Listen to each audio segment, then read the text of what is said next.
Sword Fighting Tournament does exactly what it advertises. You sword fight in a tournament-style round-based system most of the time.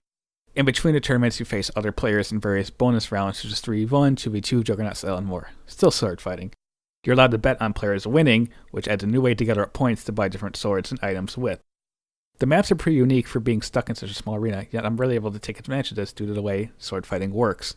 Ambushes from above means that your sword is stuck in the air with a jump animation, and ambushes from below mean that your opponent is out of reach. This means that even though maps are varied, they're still mostly flat. But for what they are, they're pretty good. I can never stick around long enough to earn a fair few points. There's too many noobs to ban. But anytime I do, in fact, win a tournament, I'm awarded with a fair few amount of points. I feel like I can get into buying some of the more expensive items much quicker than I would expect.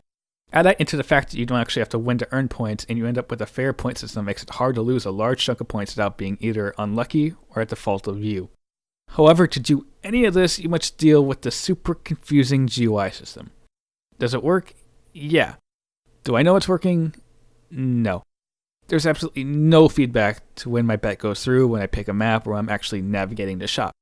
If I'm looking for a new sword to buy and the map picker GUI comes out, it won't go away until the end of the cycle, covering up my ability to use the shop, even when I'm not even opted into playing.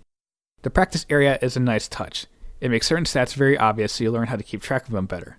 Finding an opponent to face is another problem, and I'd like to be able to use any item available to me in the practice area so I know I'm spending my points on something I'd like to actually use. I know what I want to buy, and I may even spend money on VAP to get that item. Win-win for me and the place creator. Yes, there's a fair amount of waiting to do, especially during tournament rounds in a full server. I never really mind the waiting too much because I do enjoy watching others fight and duel it out. If you don't mind the waiting and the confusing GUI, it's a fair game with a lot of content around one simple idea. This review was actually posted on robloxreviews.com early before this video was made. You can go check that out right now to see my review on Paintball and the Stalker before I actually make the video.